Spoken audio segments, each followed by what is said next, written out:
100 Jahre Stiftung für junge Auslandschweizer. Eine lange und bewegte Zeit für eine Stiftung, die sich seit ihrer Gründung einsetzt für 2 von jungen Auslandschweizer. Aus allen Ecken der Welt kommen jedes Jahr Kinder, die im Ausland leben, in die Schweiz und erleben hier Lager, die ihre jungen Leben prägen. Sie kommen zurück in ihre Heimat und lernen hier ihre eigenen Wurzeln kennen. Aber was und wer steht eigentlich hinter diesem Angebot? Wie werden die ganzen Ferienkolonien organisiert? Und wer hilft mit, genau das zu ermöglichen, dass all die Kinder eine unvergessliche Zeit erleben können? Für das Hunderte von Kindern in ein Lager können, braucht es jedes Jahr unzählige Lagerleitende. Als Gruppenleiter, Koch oder Hauptleiterin machen sie einen wertvollen Job. Sie sind eine der grössten Stützen der Stiftung und investieren ihre Freizeit in die jungen Auslandschweizer. Die Leiter engagieren sich alle freiwillig und grösstenteils ehrenamtlich. Die freiwilligen Helfer werden tatkräftig unterstützt von der Geschäftsstelle der Stiftung für junge Auslandschweizer. Sie ist zuständig für die ganze Organisation und Administration rund um die Ferienlager. Die Geschäftsstelle stellt die Leiterteams zusammen und organisiert jedes Jahr einen Jugend- und Sportleiterkurs. Nebst dem ist sie auch die wertvolle Schnittstelle zwischen den Partnerorganisationen, den Geldgebern und dem stiftungsinternen Kantonalkomitee. Die Geschäftsstelle ist am Stiftungsrat unterstellt. Je travaille pour la Fondation, si on veut bien, depuis une trentaine d'années. J'ai commencé par être membre puis président du comité cantonal Vaud de la Fondation. Et puis, je suis entré dans le conseil de fondation au début des années 2000. Et puis, parce que il y a une alternance entre alémanique et roman à la présidence du conseil de fondation, eh bien, en 2009, j'ai repris la présidence des mains de Simone Küchler lors de l'Assemblée des délégués de Stein am Rhein. J'ai moi-même été un enfant suisse de l'étranger. J'ai vécu dans les années 60 en basse Normandie, près de la ville de Caen. Moi-même, j'ai jamais été dans des camps parce que comme j'allais en vacances chez ma grand-mère à Burgdorf, ça me servait de camp. Mais j'ai été d'emblée, j'ai malgré tout été identifié comme enfant suisse de l'étranger quand j'avais 10, 12, 15 ans. Der Sitz der Stiftung für junge Auslandschweizer ist in Bern. In den gleichen Räumlichkeiten wie auch der wichtigste Partner der Stiftung, die Auslandschweizer Organisation kurz ASO. Diese Partnerschaft hat schon in den 90er Jahren angefangen. Dann hat die Stiftung ihren Sitz von Zürich auf Bern gezügelt. Ein Startschuss in eine erfolgreiche Zusammenarbeit, die seitdem immer weiter ist ausgebaut wurde. Synergien werden genutzt und viele administrative Aufgaben hat die ASO ganz übernommen. Dank dem kann die Stiftung ihre Ressourcen hauptsächlich in die Organisation der Ferienangebote investieren. Ja, der Wechsel ist nicht ganz problemlos oder geräuschlos verlaufen, weil viele Leute, vor allen Dingen in der Westschweiz, haben Angst gehabt, mit dieser Integration in das Auslandschweizer Sekretariat gegen die Selbstständigkeit der Stiftung verloren. Aber ich denke, es ist auch ein Vorteil gewesen, dass man zum Beispiel den Personalbereich können am Auslandschweizer Sekretariat übergeben und dass das von denen gemanagt worden ist und der Stiftungsrat sich eigentlich können auf die Stiftung konzentrieren und auf die Lager und Tätigkeit der Stiftung.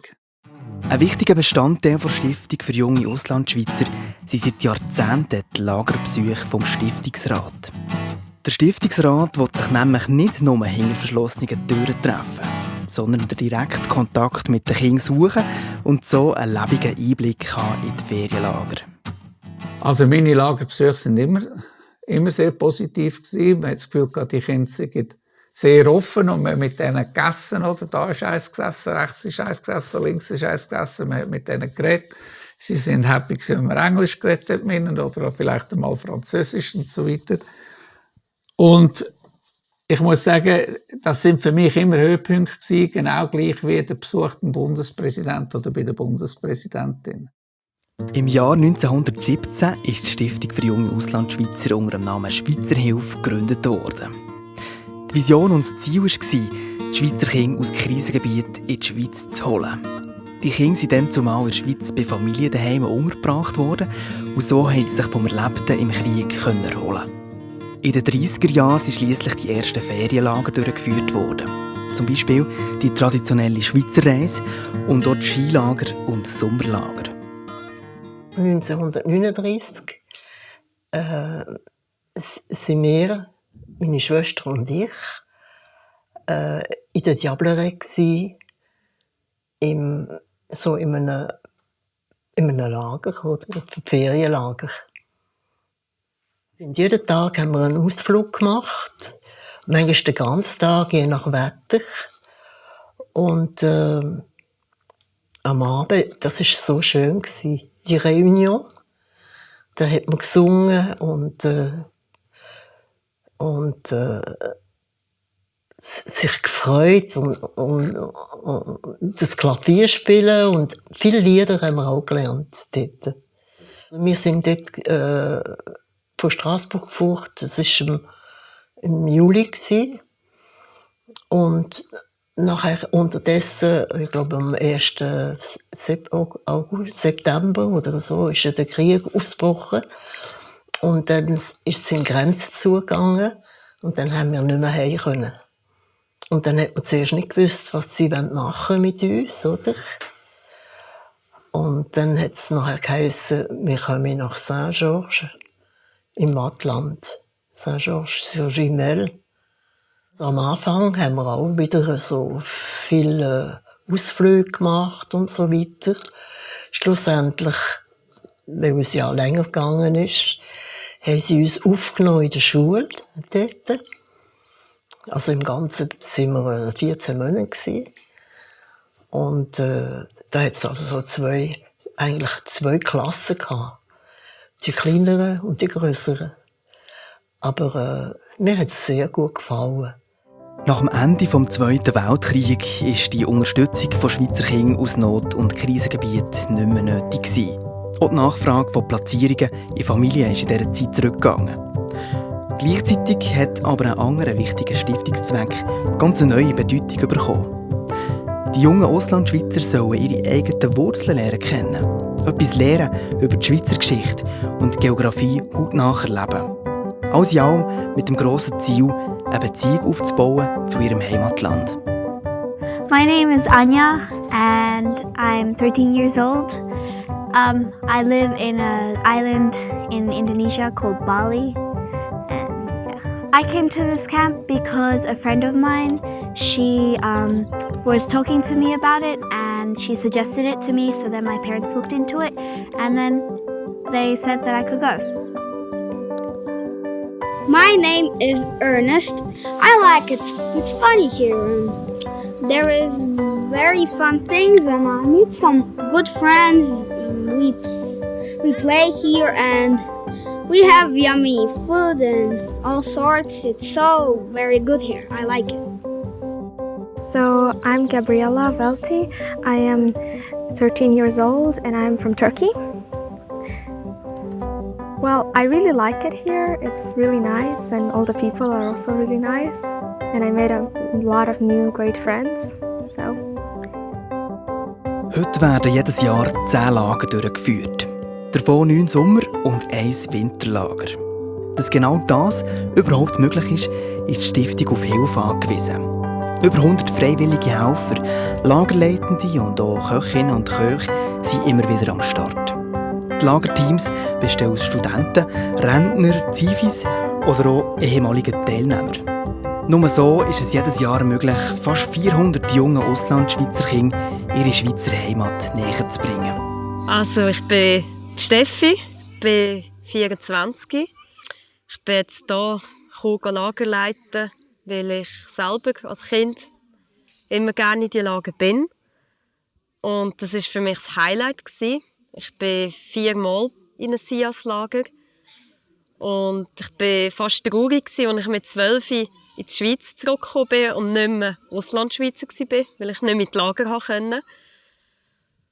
Und ich habe einfach gefunden, ich möchte mal etwas zurückgeben. Es hat mir immer riesig gefallen. Es war das Highlight des Jahres. Mein Name ist Samuel Hidalgo Staub, bin 23 Jahre alt und ich bin hier gerade im Zivildiensteinsatz für SIAS Ferienlager in Obersachsen 2016.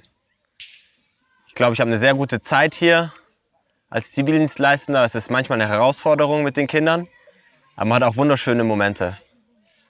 Die größte Herausforderung für mich in diesem Lager ist die Intensivität mit den Kindern, dass man einfach die ganze Zeit nach ihnen schaut, dass es ihnen gut geht, dass es 40 Kinder sind und dass jedes Kind seine eigenen Probleme, Sorgen, Freuden hat und dass man einfach nach ihnen allen schaut.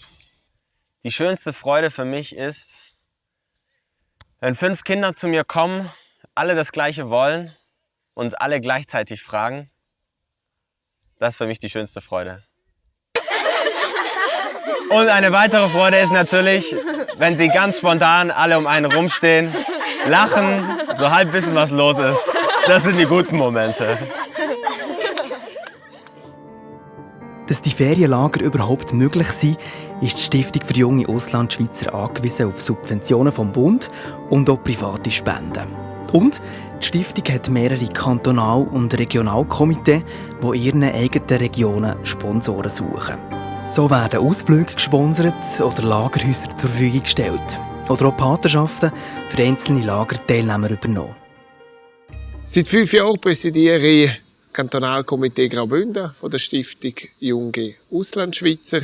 Ich finde, das ist eine ganz wichtige Aufgabe auch, weil viele Junge im Ausland, junge Schweizer im Ausland, kennen die Schweiz nur von den Sachen, die die Eltern oder vielleicht die Grosseltern erzählen und kennen die Schweiz als Land nicht. Und das ist vielen Familien auch nicht möglich, die Schweiz kennenzulernen, weil sie die finanziellen Möglichkeiten nicht haben. Und genau für das braucht es Stiftung Junge Auslandschweizer, die denen das ermöglichen. Es sind um die 20% der Familien, die profitieren von dem Geld, das wir sammeln. Und als Kantonalkomitee machen wir einmal im Jahr eine Sammelaktion, wo wir versuchen, Stiftungen, Private anzugehen, die auch spenden, damit die Lager möglich sind. Darum engagiere ich mich gern für die Stiftung und werde voraussichtlich das auch in Zukunft machen. Auch nach 100 erfolgreichen Jahren schaut die Stiftung für junge Auslandschweizer voller Tatendrang in die Zukunft. Sie sucht den Puls vor der Zeit und passt ihre Angebote den Bedürfnissen der Auslandschweizer Kinder an, sodass die Ferien auch weiterhin zu unvergesslichen Erlebnissen werden. Alors, bien sûr que dans le fonctionnement lui-même, la vision est toujours un peu la même de par les statuts même de fondation. Assurer la mise sur pied de camps de jeunesse, si on veut bien, qui permettent à des Suisses, à des enfants suisses de l'étranger de venir connaître le pays, de le parcourir et d'établir des contacts avec les autres jeunes Suisses de l'étranger. Et puis alors évidemment, reste le défi constant de trouver les financements nécessaires pour que nous puissions continuer notre mission. Comme tout le monde le sait, l'argent ne pousse pas sur les arbres. Alors, nous recevons des subventions de la Confédération, nous en sommes très reconnaissants. Il faut savoir que les enfants payent le séjour au camp, mais le but essentiel de notre fondation, c'est de faire en sorte, et ça continuera, qu'aucun enfant suisse de l'étranger, où qu'il soit empêché de venir parce qu'il n'aurait pas l'argent pour payer le billet d'avion. Et c'est là où notre fondation consacre plusieurs dizaines de milliers de francs chaque année, voire quand même une petite aide de temps en temps sur les camps. Et ça, c'est normal et ça va continuer. Die Stiftung für junge Auslandschweizer ist CEVO-zertifiziert und wird auch in Zukunft alles daran setzen, dass Auslandschweizer Kinder ihr Heimatland auf diese Art und Weise erleben können. Genau das ist auch weiterhin möglich, dank der tatkräftigen Unterstützung der verschiedenen Akteure. Die vielen lachenden Gesichter der Kinder, die unzähligen internationalen Freundschaften, die Neugier der Kinder, sich auf die Entdeckungsreise zu machen zu den eigenen Wurzeln, all das zeigt uns, dass wir auf dem richtigen Weg sind.